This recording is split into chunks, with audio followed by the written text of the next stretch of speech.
வணக்கம். இளைஞர்களை கொள்கை வடிவமைப்பாளர்களாக மாற்ற என் கனவு என் எதிர்காலம் திட்டம் தொடங்க இருப்பதாக முதலமைச்சர் மு.க.ஸ்டாலின் அவர்கள் தெரிவித்திருக்கிறார்.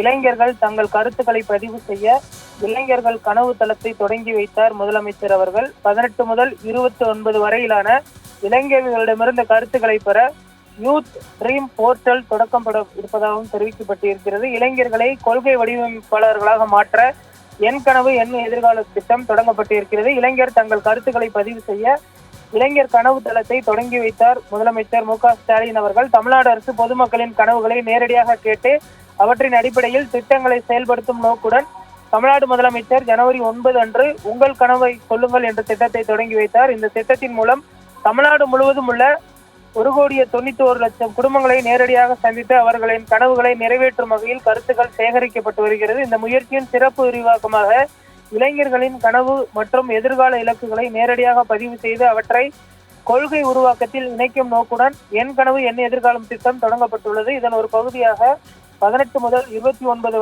வயது வரையிலான இளைஞர்களிடமிருந்து கருத்துக்களை பெற யூத் ட்ரீம் போர்ட்டல் தொடங்கப்பட்டுள்ளது. இந்த தளம் 20 நாட்கள் செயல்பாட்டில் இருக்கும். இளைஞர்கள் QR கோடு அல்லது இணைய இணைப்பு மூலம் தங்கள் உடனடி தேவைகள் மற்றும் எதிர்கால கனவுகள் இலக்குகள் குறித்து இந்த தளத்தில் பதிவு செய்யலாம். இவை 2030 நோக்கிய கொள்கை திட்டமிடல் அடிப்படையாக அமையும்.